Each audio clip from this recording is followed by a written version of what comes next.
Welcome to Fast and Hard with your host, Coach Matt Tyler and Will Cricket. Well, Will, here we are, brother. Episode number 9. What an accomplishment, man. Thanks for all your help. You're welcome. I'm having just as much fun as you are here. Yeah, I know it. It's been a lot of episodes, a lot of people we've talked to. And this one is relatively special. I've got a childhood friend on that has written a book. Hopefully that you guys will find that appealing. His name's Mitten. And then we're doing some serious crossover this coming week, aren't we, Will? Oh, yes, we are. Coach Pat Skerry enlightens us for about 30 minutes. What a conversation we have with him. And we'd just like to bring that to everyone's attention. Coach Skerry is he's come a long way, got some good things going on here at Towson. He, of course, is our men's basketball coach that came off of a banner year.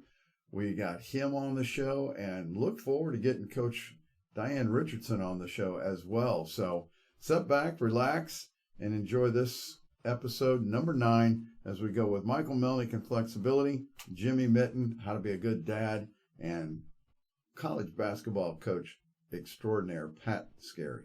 Thanks very much. So, Coach, this weekend, pretty rough weekend. Towson now on a 6-game losing streak. There was a couple of moments throughout the game where it looked like, Towson did have some momentum. Do you want to talk about that for a minute? Sure. I'd be remiss if we didn't start with the full week, though, and go all the way back to Maryland.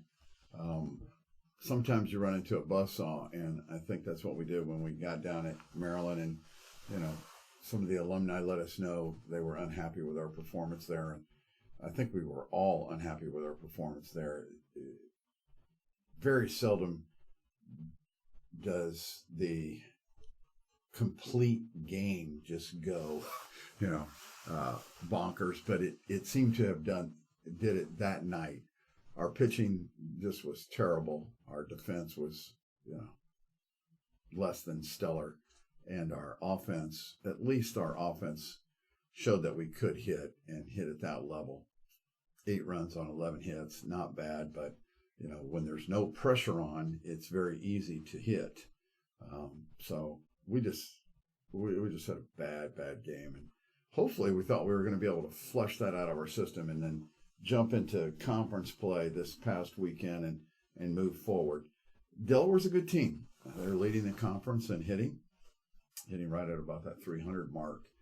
And if you would have told me that, okay, Coach, you're going to hold Delaware to 4 runs on Friday, 4 runs on Saturday, and 6 runs on Sunday, I would have said that's at least 2 wins for the good guys. But it just didn't happen. They played a very good defense where we made some miscues on Friday.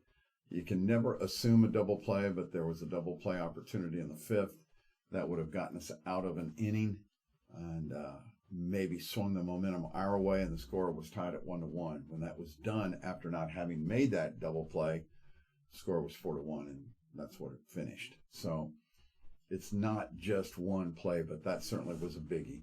I don't know if you remember also, but there were 4 baseballs that were hit in that game alone where they were just absolutely screamers that they fielded, turned 2 double plays on, and ran down, complete with a diving catch in right center field of balls that 1 inch this way, 1 inch that way. And, it's a different game. That's why they call this game a game of inches. Saturday, pretty much the same thing. Obviously, we were a little struck after Bryce Frederick's tragic injury that will end his season this year. He dove for a ball and broke the radius on his glove side, his left side. So he will be out for the remainder of the season. So that's a blow to our offense. He's a pretty good hitter, good team leader, all of that. So sorely miss him. Again, you got to give Delaware credit. They played stellar defense again, and anything that we hit, they were able to run down. They had James Moses played incredibly perfect on a situation with runners on first and second, two strikes, and he launches the ball down the left field line, and I'm like, 2 off the bat, and I look up, and Aiden Kane is playing 20 feet off the line. I mean, he caught that. He could have caught it in his back pocket. And I'm thinking, you're playing at normal depth, normal width. That's a double all the way, maybe scoring 2, maybe, for sure 2, and changes the complexity of that game. So we got good pitching this week. We just can't seem to put 2 of the functions required to be successful in baseball together at the same time. You either pitch and then we don't hit or play defense. We hit, we don't pitch and play defense. And so far this year, we just haven't had that clean of a defensive game, or 3 or 4 games in a row where it's been really, really crisp. And that's saying a lot, considering that we were in the lead for double plays turned in our conference.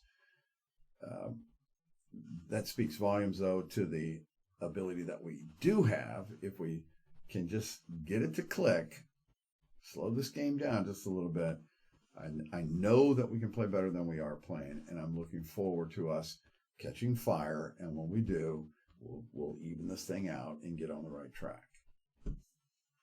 Well, I look forward to seeing that. I think it's definitely coming within the coming weeks of conference play.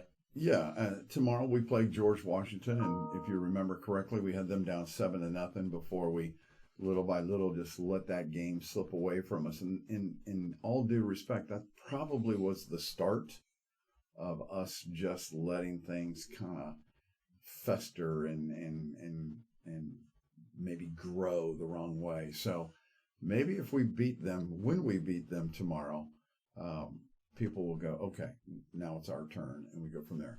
And sometimes in the middle of a streak like this, sometimes a road trip is the best thing you can do, because it kind of puts us all back into that it's us against them mentality.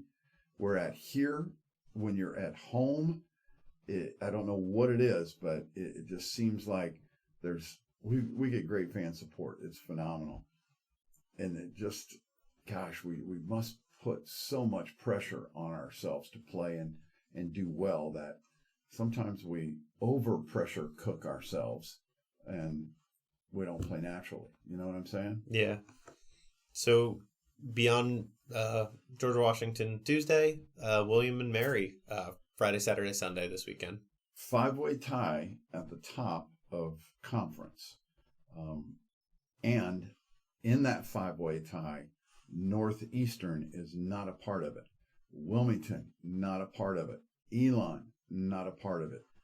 Again, if you would have said, okay, let's start conference, and William and Mary, Hofstra, James Madison, Delaware, and College of Charleston are going to be tied at 4-2, 2 weeks in, I would have said,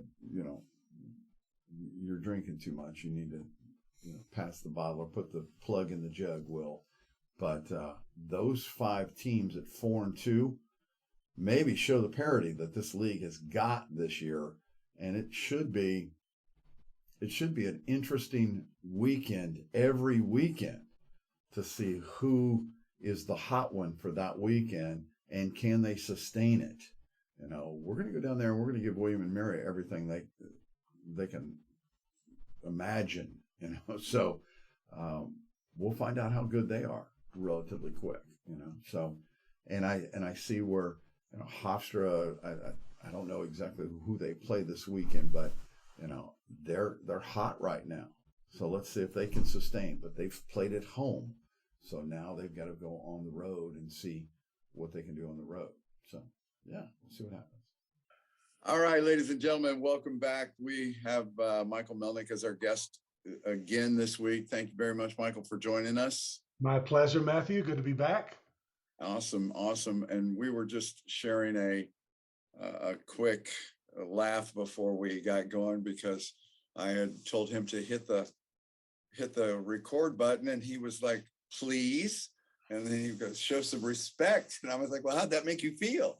So even us, ladies and gentlemen, sometimes we forget to be respectful for each other. But we're going to talk a little bit about one of the energy sources. I'm going to let him define where it kind of fits and falls on the spectrum.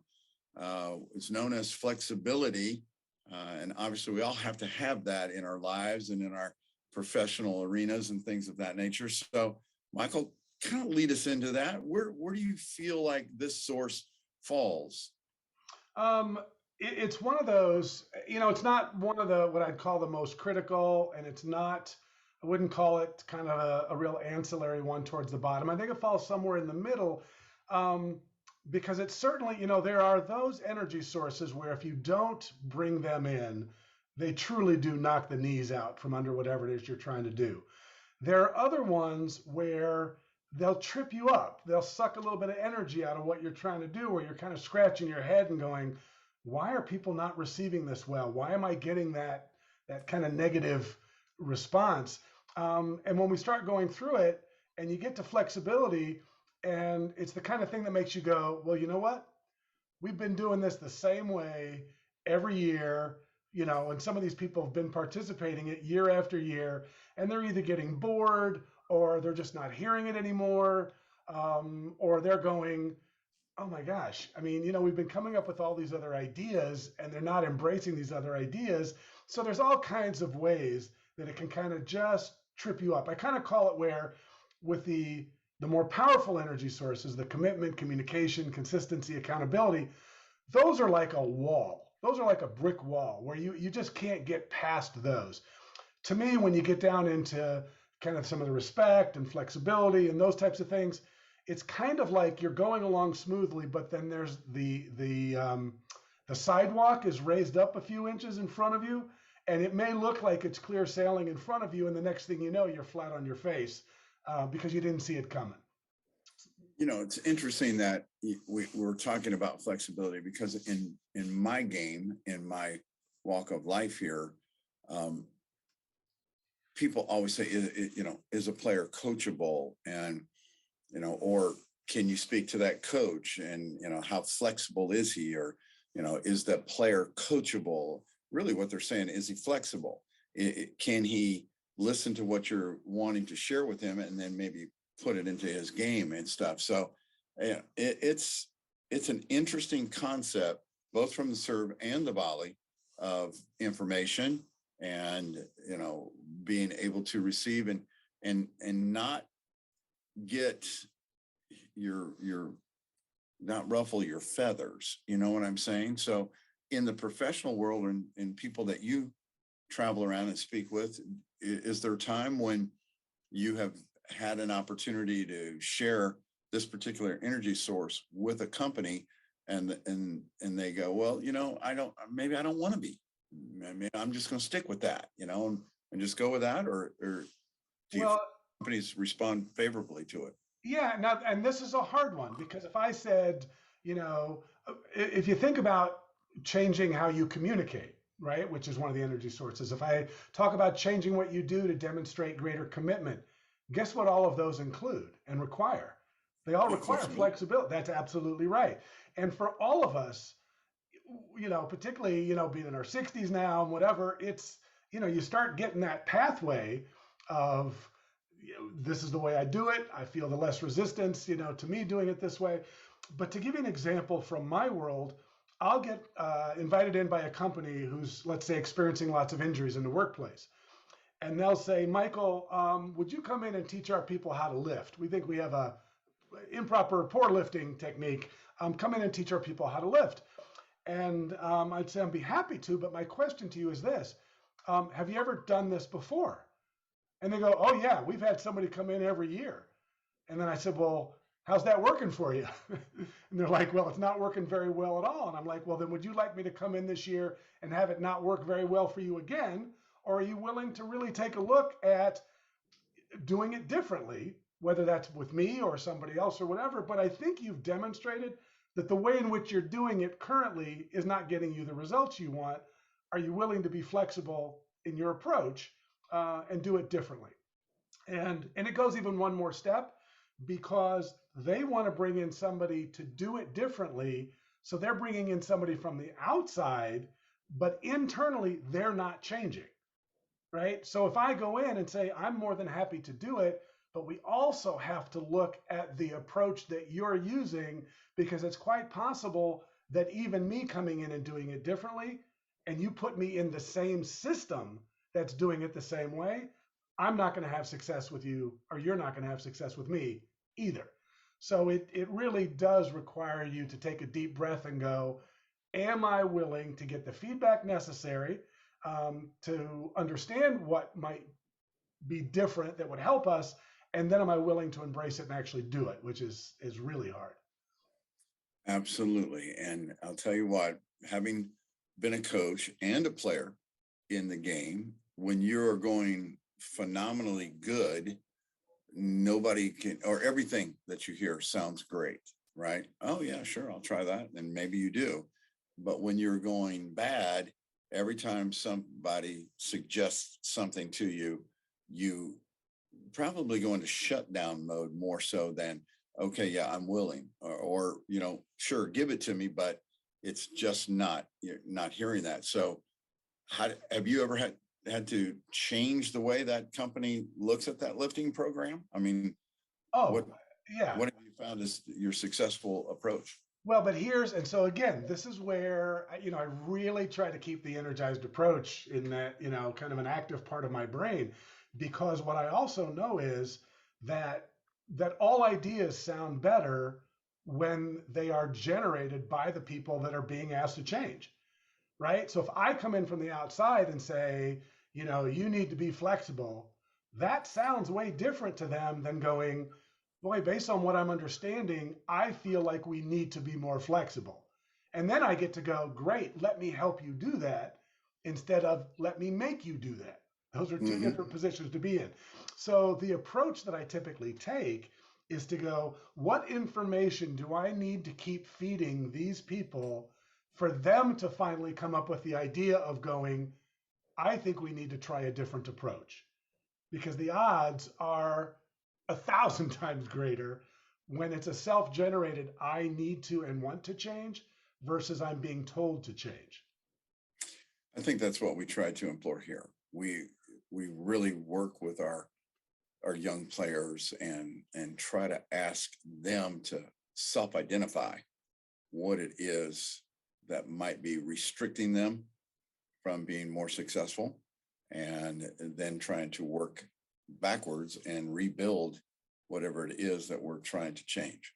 And and I think in itself gives us a little bit of a leg up. Now, we're not always successful because this is a tough game, and everybody hits a talent plateau. So it is tough, and our fans sometimes think that you can snap your fingers and change things where everything will be good. Yeah. Unfortunately, we're not playing 12-year-old baseball anymore. These 18-year-olds are facing 23 and 24-year-old young men, and it's challenging very much. So well, and to your point of, I think the idea where when somebody goes and it's challenging, those challenges are inherent to everything that we're trying to do. It could be in business, it could be in baseball. And so the reason for the energized approach is to go, because there's resistance that is inherent, because there are challenges, physical, mental, emotional, social, that are inherent. Why in the world would we then do things in a way that amplify those challenges? The energized approach is about going, let's minimize those challenges. Let's not at least put up roadblocks where they don't already exist. So if I can be flexible in my approach, I may now have removed somebody going, God, why do we keep doing it the same exact way? We keep butting our heads against the wall. Well, that just has created an obstacle that wasn't even there until a lack of flexibility presented itself, and it didn't necessarily have to be there. But I also will say that particularly I would think in your world, and this is true in business and industry as well, that egos play a huge role in this, right? I'm going and talking with a safety director that's been running, their safety program for the last 25, 30 years. And I'm now this new kid on the block. Or I'm a coach that's been a part of a program for 25 or 30 years. And come heck or high water, this is how we run this program. Now, we've had a losing season the last 8 years in a row, but this is how we do it. And it's like, well, there's something to be said. If I asked you right now, Matthew, do you coach exactly the same way you did 20 years ago? Absolutely not. No. And you've learned stuff, you've had experiences, and what have you done? You've been flexible in going, I need to take what doesn't work, learn from it, move on. I need to take what is working, do it bigger, do it better. And if somebody else owned that strategy, that's okay. I'm going to acknowledge that. I'm going to go, you know what? I need to learn from them. And because there are a number of coaches out there, when you listen to them, particularly a lot of the young ones, and you'll hear them in an interview after the game. And a lot of times they'll actually quote or praise by name a previous coach that they worked under or a different place where they played, where they're going, I learned this from XYZ. And it was their willingness to acknowledge that, embrace it, and then put their own fingerprints on it, which was their level of flexibility. And I hear you. And I think, Michael, when you and I played, we would have one coach that we listened to in that particular sport. In today's world, I'm just one of the coaches that our players receive information from. I'm not the only one. And that requires a certain amount of flexibility from any coach at this level. You would like to think that you were the only voice being heard, but you're not. I mean, let's be serious with one another. Social media, opportunities to exchange information at light speed happens all the time. So me, coaching nowadays in true form in today's world requires the combination of information exchange from this coach, meaning me, and the hitting coach that he had before, or the pitching coach that he had before. And okay, what made him really successful then? And then each plan is basically calibrated for each individual player. It's not a one size fits all anymore. And I think the coaches that can obviously have their go-to information, but that flexibility factor plays an important role on the success or failure of the young man. Absolutely. We're all in this together, and I think it takes a village in a sense to continue to move a program forward. So, yeah, well, if you think about the individuals that you're trying to influence, if I asked you to describe the typical 20-year-old athlete that you coach, I'm going to guess that you would say, I don't know that there's a typical, right? Some do better being coached this way. Some do better, communicating this way. And that's, again, where flexibility is huge, because the more you know your players, then you know how to interact with them. All right, I got to pull him aside and we're going to have a one-on-one. Somebody else does better by it being, screamed out at, when he's out on the field or whatever it's going to be. But it's not you saying, well, too bad. However, they learn and do best. I'm not flexible. This is my way of doing it, versus going, am I going to be more effective if I'm willing to know them well enough to know what approach works for them? Like for me, I'll have, organizations that go, this is when we do our training. This is what time I want it to be delivered. And I'm going, okay, but just know that because these are employees that you're wanting to bring to mandatory training, to do it and say, no, we just have them stay an hour late, and because it's mandatory, and then we send them home an hour late or two than they thought they'd be going home from work. That if you actually did it during the shift, if you actually did it at a time where they're at their best, I think you might accomplish more. Nope, this is when we do it. I'm going, okay, my job is just to tell you that being flexible in this regard may get you more out of your training. You still get to make the final decision, but I can just tell every time I do a presentation, they've already shut me down before I've even started talking, because they're going, here we go again. Yeah, for sure. Yeah. Interesting concept. It's one that I think we can all use a little bit more of, not only in our professional lives, but in our personal lives as well. Just being flexible at home and at work pay a lot of dividends, don't you think? Absolutely. And I'll just leave it with this, that when you think about the energy that you expend during the day, when do you think you'd expend more energy, being flexible or non-flexible? And the reason I say that is that I find when somebody else comes to me and they've got a really good idea, but it's maybe not perfect, I could resist it, I could fight it. That's energy right there. I mean, unless this is a life or death issue, I'm like, you know what? My life is way easier the more flexible I am. And actually, the more flexible I am, the more people are coming to me with ideas and strategies because they know they've got a chance of them being heard and potentially embraced a little bit. Resistance is work. And again, I'm not saying flexibility to roll over and just let people walk all over you and do whatever. But I also find it's like if I'm driving down the road and somebody cuts in front of me, okay, I can turn on resistance. I can speed up. I can get, or I can go, all right, that's a good spot for you. Why don't you take that spot? And I'll just be right here. And then my day's a lot easier. So flexibility, there's a lot to be said for it. Absolutely. Ladies and gentlemen, I hope you put a little bit more flexibility in your life this week. We'll be back next week with Michael as he uncovers another critical energy source. I believe next week we'll give creativity a shot. So, Michael, have a great week. Ladies and gentlemen, look forward to speaking with you and listening to Michael next week. Have a good week, y'all. Yeah, thanks, Matthew. Take care, everyone. We'll see you. We'll be back with you in just a second, but right now, a little word from our sponsor. Hey, Will, we picked up another sponsor tonight. All right, who is it? Advanced Collision in Beltsville, Maryland, serving cars, buses, fleets, RV recreational vehicles, and emergency vehicles. They upfit in the Washington, D.C. and the Baltimore areas. Advanced Collision LLC excels at providing paint, dent repair, and auto body work services for your automobile. They use the best products available today for your automobile, and they only use certified, skilled, highly trained technicians backed by state-of-the-art equipment on your repair. And for a couple months, the Jungle Cat and his family kept those techs in business. They offer custom paint and design, professional body work, and repair services for all types of cars, trucks, buses, and recreational vehicles. So if you have a vehicle that needs repaired, do what the Jungle Cat does. Call 301-595-9377 to schedule an appointment. Advanced Collision, your best bet when it comes to automotive repair.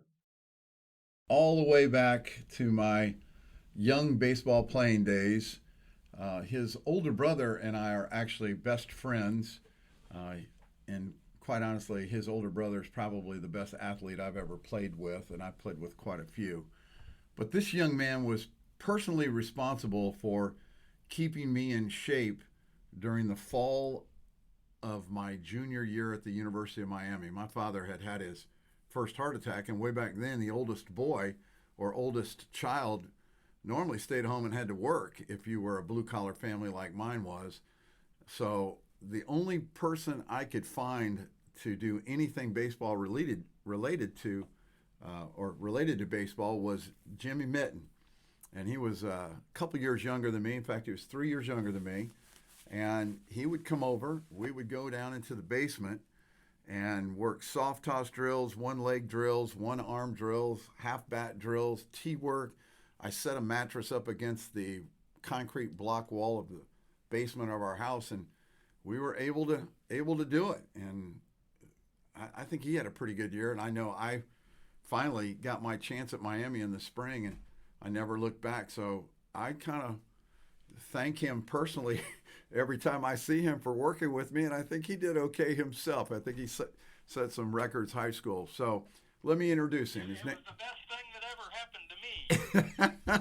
So between the two of us, we've got a checkered past that it started in the basement of a house on Church Street. So Decatur, Illinois. Ladies and gentlemen, please meet James Jimmy Mitten. And they're probably wondering how this fits into this podcast. But so I'm going to tell the story, and then I'll let you fill in the blanks, okay?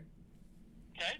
So Jimmy currently is an investment planner, or he works for investment planners. He is a financial advisor, does extremely well with that. But he went he set all kind of records in high school. Had a chance to go big time in college. Ended up at St. X in Chicago. Had a great career there. Then he got involved in professional softball. So we are transforming once again. Last couple times ago, I had a football coach on, so now I got a professional softball player on, which is going to be fun to kind of get into. And then most importantly, we'll wrap it up, but we're going to let Jimmy talk about his book that he has authored. It really is a cool book. I've had a chance to read it, and I think a lot of people might enjoy it also. So, Jimmy, welcome to the show. It's good to be here. When you were talking about the hitting in the basement, I think we used to squish the bug, and we would hit down on the ball. And I always thought I had really good hands.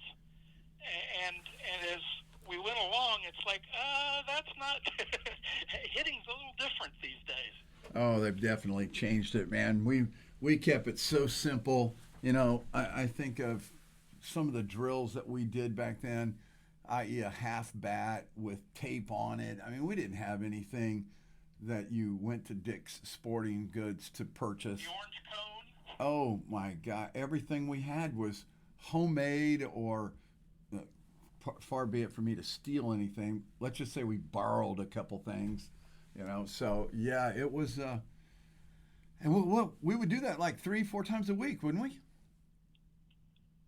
It was good for me that we got some good workouts in, and that led to I had a great senior year that year. Tell us what you hit, because your numbers are astronomical. Well, it hit 532 that senior year. So at our high school, that still stands as the highest average in the 50 years plus. So that's always nice to have on the resume. Absolutely. Now, that career finished, and you had a couple opportunities to play. Kind of walk us through that. Let us know what were your opportunities, and why'd you end up where you ended up? Well, as just a kind of preview to where the book goes to, that there were a lot of things in my life that when I made the decision at the time, it didn't seem like that it was a good decision. But now when you're in your late 50s and you're looking back on life, it's like, okay, God had a plan for me. And when I started throwing around to people that I was working out with Matt Tyner, all the big colleges started getting interested in me, and I was getting letters and got letters from the University of Miami where you were at, but I kind of settled in on Georgia Southern and thought that was going to be the place that I was going to end up. But then after thinking about being 16 hours away from home and so forth, I decided to stay a little closer to home, and that's what had me ended up going to St. Xavier. And while you were at St. X, what did you study? It was communications there. When you guys were in sports in high school and I was following you, I thought I could talk sports with the best of them. So I always had this plan that I was going to play 10 years of professional baseball and then get into broadcasting. And as life would play out, I ended up having a really good career playing fast pitch softball. And then for probably 20 years around here, I did high school football and basketball games, and I've always done a lot of different stuff on the radio. So it kind of played out that way, but just maybe not quite the way I drew it up originally. Well, God knows that you've had a pretty full life, and your success speaks volumes for your commitment to whatever it is that you have decided to do. So you went to St. X, you played baseball there. It's a great balance of work and social life at St. X. Prepared you well for Decatur, Illinois. You come out of St. X. You didn't immediately get involved in fast pitch softball, did you? Or did you jump right into it? No, I gave it a few years. I tell the story that I tried to catch Dave Scott, who was one of the best pitchers of the day, and I had a lot of trouble catching Dave Scott, and so I didn't really think I could play softball at that level. Well, then I later found out nobody could catch Dave Scott because he had such good stuff. But I was blessed one year that the ADM Pride teams were kind of short on players, and so because of Brother Rick, I got to go with him. And on that trip, I struck out like 50 times in a row because we were playing top-notch teams down in Clearwater, Florida, and I'd never seen stuff like that. And so I didn't think I could play again, but then I got involved in A-ball and started doing well. And then I played with a team down in Taylorville and in Bloomington, kind of worked my way back up. And so then I had 6 years where I got to play with Rick as part of the Pride ADM team. We won national championships in 1994 and 95. I have a little video that's kind of my little claim to fame to show was from the 93 national championship game where the game was on ESPN and I got a hit in order to break up the pitcher's perfect game in regard to that. But, we'd go to Prince Edward Island, Nova Scotia and Palm Springs, California, and we'd travel, all throughout Canada and the U.S. in order to play. And, I really hated today, like for my son, when he came out of college, the kids today don't have the chance to do that anymore, that it's hard to keep playing the sport after you get out of college, where we were just so blessed that fast pitch softball was in its prime and we could be a part of it. Decatur, Illinois is where he is speaking about, and we grew up, myself included, following fast pitch softball. For some reason, Archer Daniels Midland, that is ADM, it's the largest soybean manufacturer in the world, is located in Decatur, and they had taken a serious interest in professional fast pitch softball.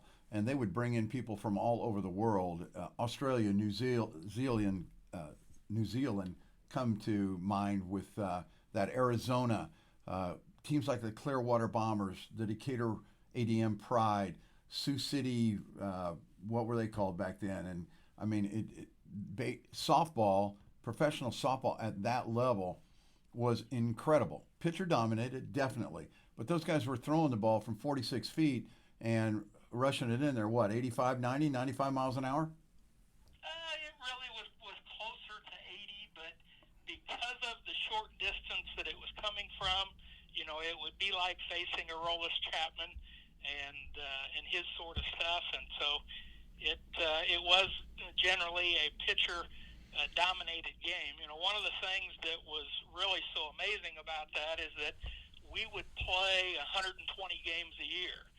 Brother Rick, when he got voted into the USA Softball Hall of Fame, he was a part of over 1,500 wins playing here in Decatur. And you can just learn so much in playing that many games. You'd have a 10-inning game where you'd lose 1-0, and it'd be a real heartbreaking loss, but then you'd have to turn right around and come back and play again. And so you learn so much about winning and losing in the course of things. And you know how it is with teammates, that when you go through those sorts of things, there's just the camaraderie that you can get out of that it really is a special experience. And for me to be able to do it with my brother was extra special. Absolutely. And I say this all the time. When I got out of professional baseball and having left the University of Miami, all I ever really looked for in any work scenario was that team concept, of the camaraderie between just the chemistry, the makeup, being around guys and girls and whatever. I mean, I just wanted that team feel. And luckily, in a couple of my career path choices, I was able to find that. So, yeah, your softball day is incredible, and most people don't understand what we're talking about. But there was a stadium built in our hometown, lighted stadium.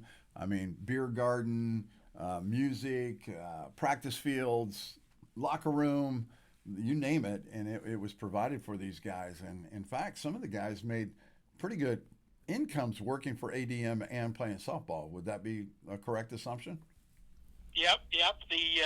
When I told you about going to Florida the first time I went there, our host there was Kenny Erickson, and Kenny went on to be the coach of the Olympic team for the women this year. And so again, a lot of these guys, did eventually end up. Michael White is the guy that we played against and with that is now the head coach down at Texas and doing really well in the women's game. But it was a great arena to play in. Mm-hmm. So fast forward, you leave professional softball, and you're still in Decatur. You get married. You're gonna have a couple kids, and what transpired after softball? Bring us all up to date. Well, one of the parts of the story of the book is the fact that I became a dad when I was in college, and so then when he was 10 years old and he was getting into competitive sports, I was still playing fast pitch softball, and so I was still competitive into sports, trying to coach, and help out a 10 or 11-year-old, and I kind of figured out, pretty quickly that, when you've got that guy that you say, don't be that dad. Well, that's kind of the dad I was. That I had a hard time, going from the competitive nature of that in order to be a dad. So when my son Curtis came along, he came along 10 years later, and I thought, I need to do this a little differently. And so I really started putting some effort into it and started, looking around and saying, what's it take to be a dad?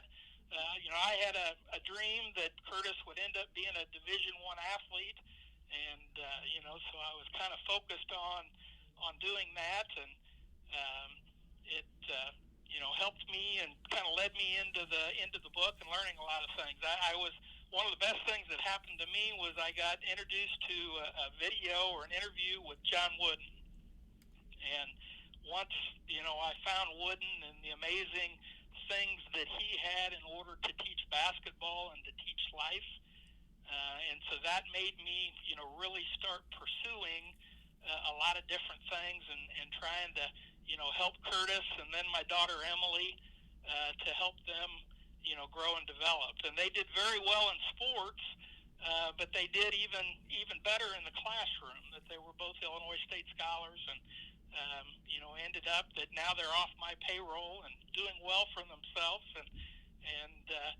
there was a time where I didn't know how well I was going to do as a dad, and I can sit back now, and look back and say, hey, this turned out pretty well in raising my kids. Well, that ought to lead us right into the title of the book, and we've skirted the issue quite a bit. We might as well get into it now, don't you think? The name of the book is Just Call Me Dad, available on Amazon right now. And Jimmy, I'd like for you to just you've almost shared with us why you wrote it, but tell us why. Well, if you think about when you're recruiting kids, you want kids with good character. And it's like, okay, what does that mean? You know it when you see it, but to really kind of define it and to work through it. And so as I was trying to raise my kids, we kept a bunch of stuff up on the refrigerator at our house, and most of it came from John Wooden. But we started picking up a lot of other stuff from other people, and as I looked at it, I started seeing, kind of how it fell and how it broke down, and it's like, okay, what do we really want to teach our kids in order for them to have good character? I could take with Curtis and I could text him good, better, best, and he would know to respond, never let it rest until your good becomes better and your better becomes best. That was something I'd picked up from a guy named Ken Johnson, who billed himself as the chaplain for the Indianapolis Colts. So again, just as we went along, we just kept picking up all these different things. You'll hear today there's a lot of talk about equality and trying to be able to accomplish that. Well, as I look at things, that life really isn't fair, and it's very hard in order to make it that way. I think it's much more important if we can figure out how to be a good winner when we win, to stay humble, to praise our teammates, to compliment the opponent, to credit the coach, but then when it's time to talk about ourselves, to be humble, but then also to be a good loser. How do we go from failure to failure without a loss of enthusiasm. In the book, I tell the story of Trevor Bayne, who won the 2011 Daytona 500. You know, he was only in his second NASCAR race, and he ends up winning.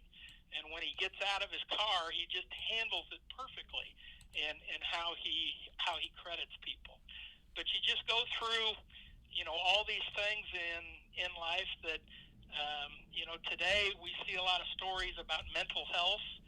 There recently was one about an Ohio State football player and about kids are really struggling with their mental health. Well, I think a lot of that is because we haven't been using the right owner's manual. That, you know, I never thought of myself that I would be a Jesus freak, but that's kind of what happened to me. You know, I started with this through John Wooden, and I learned that John Wooden, his dad only had two books. They had a book of poetry and they had the Bible. And so his dad taught him the Bible. And so, you know, I really believe he won national championships in basketball by teaching biblical principles. And if we look at our world today, we've just really seemed to gotten away from that. That, you know, you try to keep the separation of church and state, but then, you know, the Bible, I believe, is one of the best books of knowledge.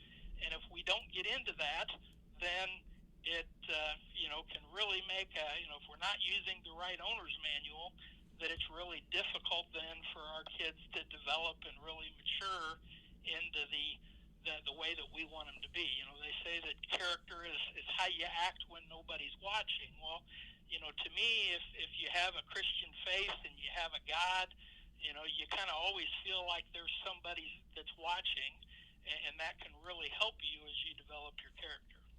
Well, I'll tell you what, you've covered quite a bit in a short period of time, and we also have had the opportunity to work with Michael Melnik, another Decatur friend who has developed an approach called the Energized approach, and he touches base on 10 energy sources. And I'm glad you brought the 11th and the 12th in there, the owner's manual, the Bible.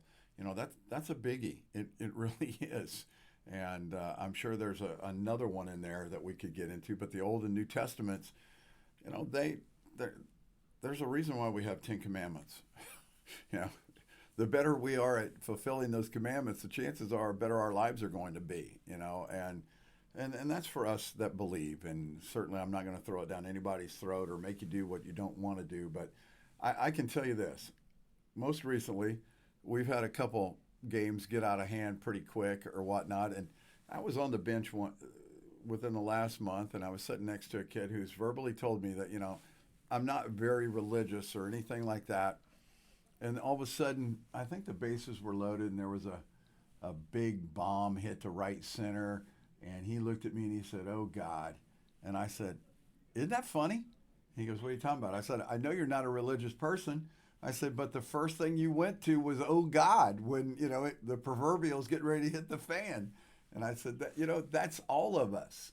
That is all of us. We go to the well when we need the well. You know, it would be a lot better if we just went to the well, you know. So I appreciate you bringing us to the forefront and at least enlightening us. What is your little catchy phrase there, I love it, you know, but give it to us again. Which one? Good, better, best. Never let it rest until your good becomes better and your better becomes best. I love it. Again, there's over 100 things like that are in the book. That things turn out best for those that make the best of the way things turn out. That's a Woodenism that goes along with that. One of the principles of serve rather than deserve. Is in there. I'm a big fan of The Purpose-Driven Life, which was a book written by Rick Warren. If you look at Michael Phelps, even after all of his successes, couldn't quit drinking and had trouble with his father and just couldn't get through life. And Ray Lewis ended up giving him the Purpose-Driven Life book, and it finally helped him, you know, get control of himself and to understand. You know, one thought that I wanted to just share and throw out, that I just love the person that competes just as hard as anybody can compete on the ball field. You know, and then when the game's over, they're the nicest, most humble person that you can meet. As we go through life, they're just to have guys that are that way. We compete hard on the field, we play hard to win. But when it's all said and done, the most important thing is our relationship with others and our relationship with God and how we grow and develop that. It's interesting. I know that you and I both grew up in an era where berating players and, that's just the way it really, really was. And in today's world, that just doesn't work, and I'll be the first to tell you that I hate losing more than I like winning, and it just, but I've learned to handle it differently now, and maintaining a good relationship with those around you is the key to anyone's success. And I think that it doesn't need a W or an L after a game to define success.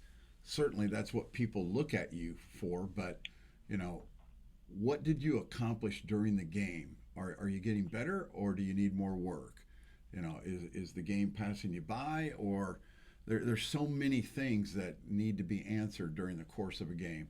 And as I've said a million times, and maybe you agree or disagree, I just love it. I don't love it, but it's a realism that when the NCAA March Madness is on the line and the young man steps to the line to make 2 free throws, one to tie it and one to win it, and he misses the first one, and then he misses the second one, and they look at him and they go, John Smith lost that game for us. When in reality, their club shot 8 for 24 from the free throw line, and they shot 32% from the field. And oh, by the way, the defense gave up 13 more points than its annual game average. But yet they point the finger at that kid that he lost the game. And that's what I want fans to understand about any game. Don't get caught up in the last play. It's not the winner take all. It's the whole composition of the game that's being written. And that's tough, because that kid feels those 2 free throws. He already feels as terrible as it can be. He doesn't need to be chided in the paper, on social media, or anything else. And most importantly, not by the coach. Not by the coach. We're there to help him out. We're there to build him up. We're there to say, hey, let's get him next time. And to me, that's just what's so great about sports, is that it's a microcosm for life. It's a way that we learn how to deal with the ups and downs of life. And there's times that you're gonna be the winner, and you got to handle that well. But there's also a lot of times in life that you're going to be the loser, and you got to be able to handle that as well. Well, Jimmy, I'll tell you what, I can't thank you enough for joining us today and taking some time out of your busy day to come and share some thoughts and just to introduce your book to my following. I think that's great. Once again, the name of the book. If I can throw out www.betterdadsbetterkids.com. Oh, I love it. That's a website that they can go to for information. One more time, betterdadsbetterkids.com. Fantastic. Love it, man. Will you come back and talk to us later? You bet. Thanks very much for joining us today, Jimmy. Take care of yourself. Look forward to seeing you soon. Thank you. Bye-bye. We'll be back with you in just a second, but right now, a little word from our sponsor. This segment's brought to you by Towson alum Chris Russ, your real estate specialist. You can find Chris at chrisruss.com or call him at 410-908-7723. Chris specializes and takes great pride in helping others relocate to new towns, as he once did over a dozen times while pursuing his dream to play Major League Baseball with the Texas Rangers. With many buyers flooding the area due to the great schools, strong job economy, and a robust defense industry, Chris has teamed up with lenders that specialize in VA loans and a home inspector that served our military proudly. Whether you are looking to commute to Howard County, Fort Meade, Baltimore, Bethesda, or Washington, D.C., Chris is familiar with the communities and the commuter locations that will serve you best. That's Chris Russ at chrisruss.com, 410-908-7723. Another proud TU alum. That's Chris Russ at chrisruss.com, your real estate specialist. Ladies and gentlemen, my next guest really doesn't need an introduction. He's a pretty special person here at Towson University. We're crossing over again, ladies and gentlemen. We're going to leave the sport of baseball and get into the sport that's happening right now, March Madness. Towson's very own head coach, Towson University Tigers since 2011. Welcome to our show, Mr. Pat Skerry. How are you, sir? I'm excited to be here, Coach. Appreciate you having me on. Oh, man, we couldn't do it without you, brother. Let me tell a quick story, and then I'll get into a couple questions, all right? Sure. So it's 2017. I just take the job, and one of the first guys to come up and introduce himself is the head basketball coach, and he talks to me about the head basketball coach at the University of Richmond, and we just had a big time. And from that point on, I knew that if I needed a little bit of basketball fix, I could just walk into the basketball office, sit down in front of him, and get my basketball fix. And unfortunately, we haven't done that with COVID, but I look forward to getting to do that again next year, big guy. We would like that. Or you could set your coaching knowledge back by a few months by coming and spending time with us. Either or. I used to tell Coach Skerry back in the early days of 17 and 18, I said, I would find my way into a practice at the University of Richmond, or I'd find my way into a practice at Butler and just be a fly on the wall and listen to how it ran with such precision and, the coaching comments. And you just pick up so much from coaches of different sports. And I've enjoyed watching a couple of his practices. Much to the chagrin, he probably doesn't realize that I'm the fly on the wall up in the balcony. But, nonetheless, I've been up there to watch him. And let me tell you, ladies and gentlemen, he runs a pretty good practice. Very, very well-oiled machine. And I think that this year he got the right pieces, he got the right parts, and put together a heck of a year. Congratulations, Coach. Thanks, Coach. I like your piece about, I like studying other sports too, because you're right. One of the best things about coaching is how do we do it better? And none of us really have an original thought, right? We're just we see something we like from someone else and trying to figure out how can we make this work and what we're trying to do. And you want the perfect game, right? And it's never going to happen, but that's kind of what we're striving for. Absolutely. And I think, I realize there's great baseball coaches, but my gosh, there's unbelievable football coaches. Look at Coach K. I had the benefit of growing up at Butler, my coaching career grow up. And, I remember being in my first inclusion meeting at Butler University and coming across Terry Johnson, who's now at Ohio State, I believe, coaching basketball there, and looking down the roster of the basketball coaches. And I said, hey, who's the kid? And he said, that guy? And I go, yeah. And he goes, oh, that's Brad Stevens. I said, he's the Wonder Boy. And they all laughed. And then I got to watch his practice. And I was like, well, my gosh, yeah, he's a Wonder Boy. He sees things, 16 seconds in front of everybody else. And, he has that sixth sense. And I don't know if you can develop that, Pat. I think it's got to be God-given, but you certainly can try and do it, and he had it, and I enjoyed watching his practices. Chris Mooney's another total pro at the University of Richmond, and you're right there with him, man. Well, that's lofty comparisons. I appreciate that. I think you're right. The coaching thing is you can't pull out the manual and say, this just happened, let me check on page 35, right? You've got to try to react to it based on your experiences and what you think the best decision is. I always say to our team a lot is, look, I'm going to make the most mistakes because I'm going to make the most decisions. And we just try to own it, own it from there and get a little better. I think, you've been fortunate, much like myself, and you're doing the same thing that we're doing, right? The hardest things to change in sports are geography and tradition.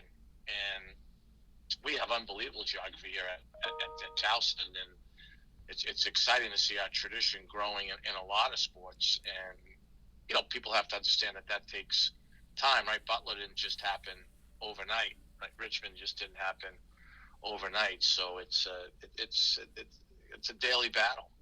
Absolutely. Now you're a kid from the Northeast, right? A Mass. Yes, sir. And then from high school, you went to Tufts. Yes. Why Tufts, man? That's a tough school. Yeah, it was a really good school academically, so I was fortunate to get in there and play basketball. And I was lucky. My parents were divorced, but my mom worked at a graduate school there, and so we got to go tuition free. And my old man brought me in once before that and said, "You can go to Tufts, so you can go anywhere else you want. You can also pay yourself to go anywhere you want."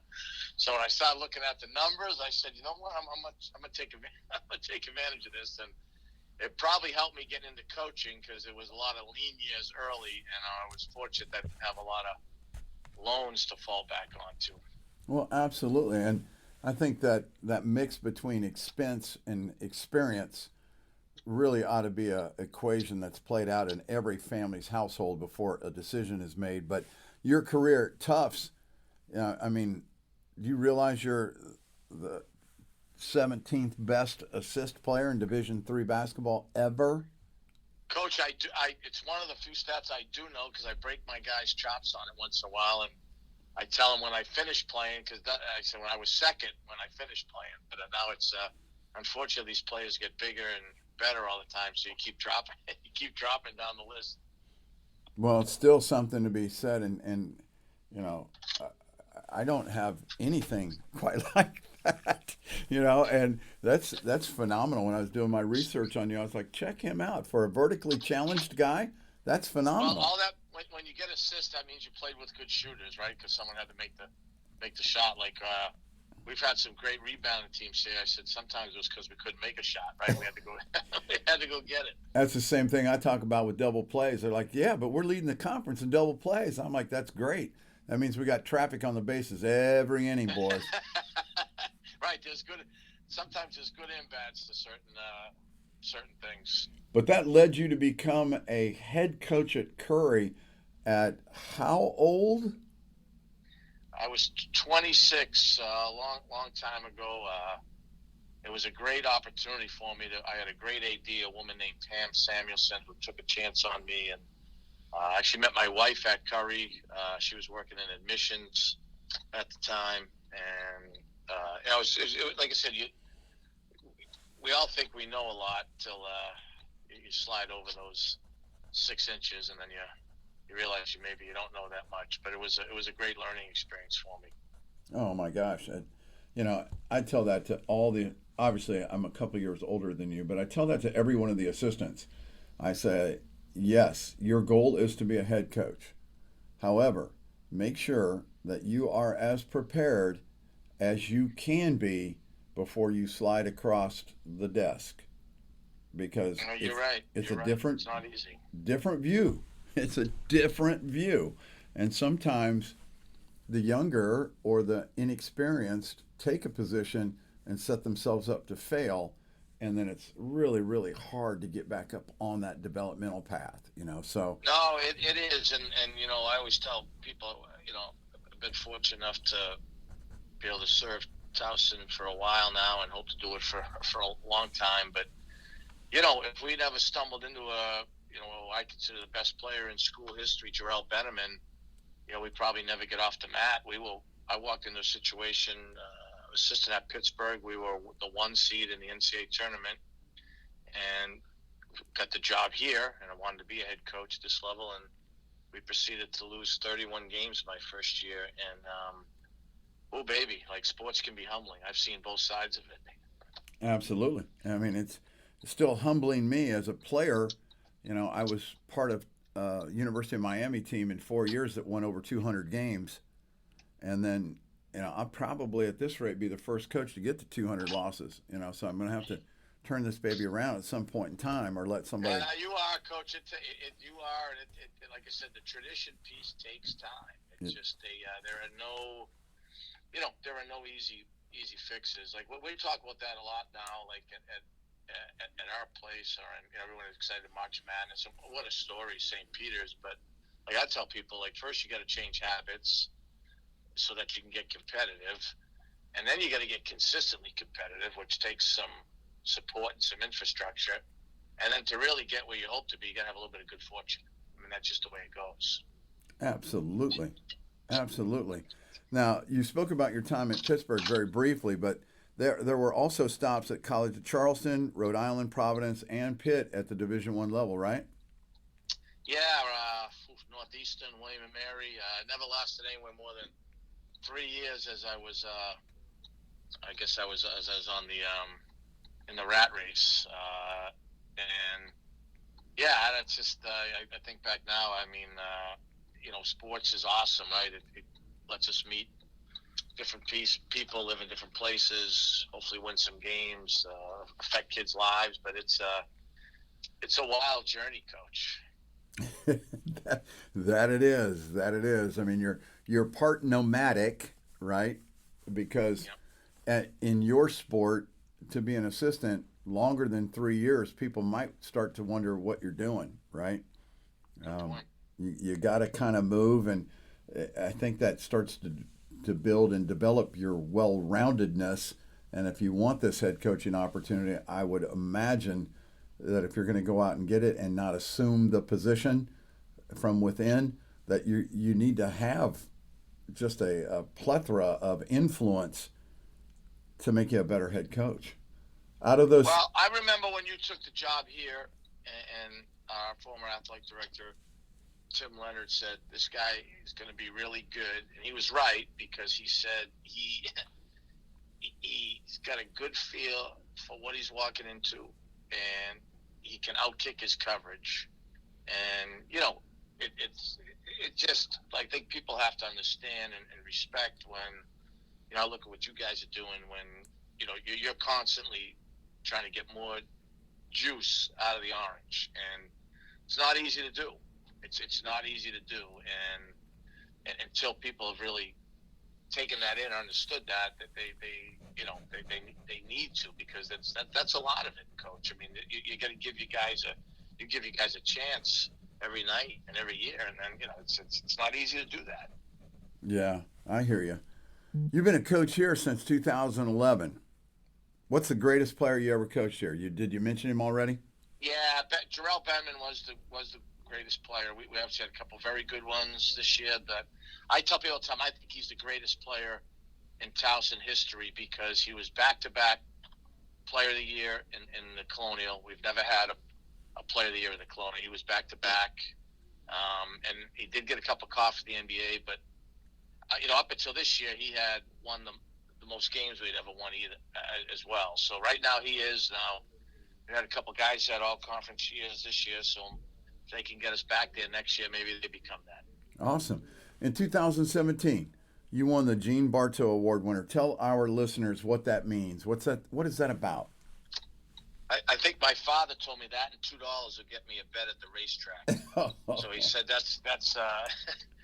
No, I look at. I don't know. I don't think they had anyone else they could nominate that year. It was just for we had done some work with our autism awareness game, and a contribution award to college basketball. It's one of those awards where much too much credit was given for it, Coach. I'm appreciative that I was recognized, but much too much credit was given. This is a side I don't think I've ever seen, the humble side. Remember now, I've come into the games and I'm coming to the practice, but I love this humble side. Because that's just an out-of-body experience for a couple hours every day. After that, it's pretty low-key. All right. Okay. So I know I don't have to worry about taking you out in public and just really having to put us in a padded cell. All right. That's good. No, absolutely not. Maybe during the game, but not after that, no.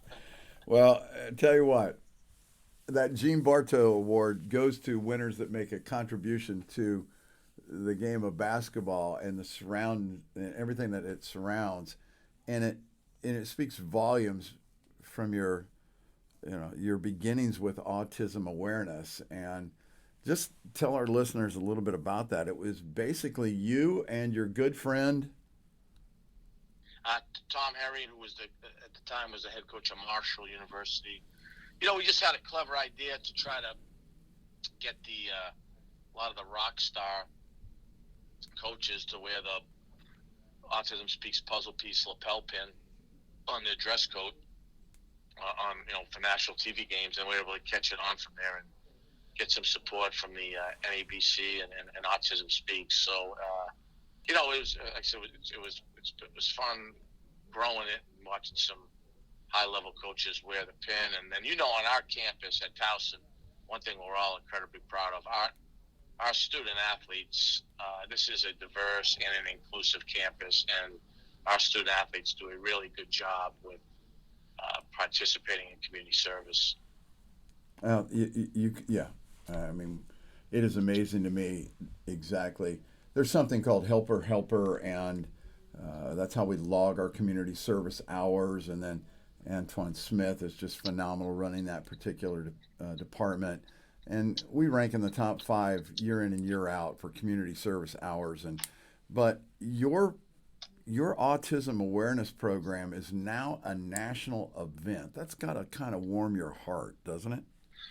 No, it does. It's been great. It's like anything now. Like, how do we make it better? And one of the challenges now, Coach, is coming out of pandemic. There's not as many guys wearing suits anymore, so we got to figure out. We got to figure that piece. Got to figure that piece out now. Well, I've seen them go barefoot. I've seen them in pink. Isn't it blue for autism? It is. It's a blue shade with a couple other colors in there, but it's mostly blue. Yep. Well, I know that I listened to you, Coach D, and Don Metal, our volleyball coach, lead a panel of discussion regarding autism. Gosh, it's like 4 years ago now, isn't it? That's a long time. Time flies. I know it does, doesn't it? Yeah, I just pinched myself and said, "Gosh, that was like 2018. Holy cow!" But what an outstanding. I learned so much in that 1 hour presentation that you guys did. And ladies and gentlemen, there were over 1,000 students at this presentation. It was really interesting to see that our youth wanted to learn as well. And that's the influence that a guy like Pat Skerry has on this campus. And you should be thankful that we've got this guy. He does some unbelievable stuff on the court, but his court presence is felt off the court as well. So, Coach, I can't thank you enough. I've got one last question for you, okay? Yes, sir. So you've been kind. You've talked to us about your past and your present, and a little bit about what it takes to get the future accomplished. What would you tell your 21-year-old self right now? That's a great question. Be quick, but don't hurry. It's to have a little more perspective. Like it. I know. We had Mike Glavin, the head baseball coach, on a couple weeks ago, and his comment was, "Be where your feet are." And this one's. Wow! So that was our team's saying for this year. They adopted that on their own. No kidding. Yeah. How about that? Good karma, Coach. That's good karma right there. Yeah. Our team saying this year is, "You never know." I like it. You never know, Those are so key, because if you can, hey guys, this is what you guys said, be where your feet are. Is that the deal right now? I mean, tell me. I didn't say it, you said it, right? Those are always great when your teams can take ownership of certain things like that. Yeah. Well, I know that when I stopped you and asked you to be on my podcast and you said, yeah, and then I was like, really? You'll I have to personally thank you, Pat. Thank you so much for taking the time out of your day. I know you're busy. Go get us some more players, and I can't wait to see the run to the NCAAs next year and repeat as the regular season champions. All right? Appreciate you, Coach. Go Tigers. Thanks, sir. Have a great evening. We'll be back with you in just a second, but right now, a little word from our sponsor. Hey, well, it looks like we've got a new sponsor, and the Jungle Cat would like to thank the fine team at Capital Seaboard, the top distributor of fresh produce and seafood in the Mid-Atlantic region. Capital services the top chefs in restaurants, hotels, caterers, and kitchens from Philly to Richmond. They're a chef-driven, highest in quality company, proudly serving the region with over 90 vehicles delivering 6 days a week. And thanks very much for that sample of lump crab meat. Can't wait to dive into that after tonight's show. What do you think, Will? You ready to try some? I'm ready. Great. Well, thanks again to the people at Capital Seaboard for their fine and continued sponsorship. Well, ladies and gentlemen, that wraps up another podcast for Will and I. We want to thank you from the bottom of our hearts for giving us a listen. Remember, you can always hit that fast forward button and go to whatever area of the podcast you like. We'd love to have you listen to it all, and certainly like your responses we've been receiving so far. Thanks a lot for the hearts and the love and all of the kind wishes. Special thanks to our guests, Coach Skerry. Unbelievable to get a chance to talk to him. Don't you think? Well, that was a good interview, wasn't it? Definitely. I loved it. And certainly want to thank Michael Melnik again. You know, that opportunity to talk with him and just get a better understanding of the energized approach. Certainly key, man, for the development of our team and for us personally. And it would be just remiss if I didn't say thanks to Jimmy Mitten. You know, I've known him for so long now, and for him to come up with a book like that, you know, it's just awesome. Maybe you pick up a tidbit of help for you and your family. Just Call Me Dad is the name, and certainly, wow, you know, when you see your friends doing cool stuff like that, it warms your heart. So maybe you've got a friend or somebody out there that you think we might have on show. Certainly send us an email. Let us know. We'll contact them and put them on. We've only got a couple weeks left. Obviously, you know that Will's going to take a week off, and we'll reconvene here down the road. But we've got one more show before Will takes his weekend off, and we'll go from there. I want to thank our sponsors. Again, Capital Seafood, Advanced Collision, and Chris Russ, the real estate specialist. So keep those cards and letters coming, ladies and gentlemen. Y'all have a great week. Remember, if you want to see change, be the change you want to see. So take care, be good, do good. That's stealing that line from Coach Fisher, a former guest of ours that was on probably about a month ago now. I love that little tidbit. So take that one with you wherever you go. Until we talk, and again, have a great week, y'all. Do you have any questions you wish for us to discuss? Anything you want to talk about? Feel free to email us at mtyner@towson.edu. That's mtyner@towson.edu, or wprich1@students.towson.edu. That's wprich1@students.towson.edu.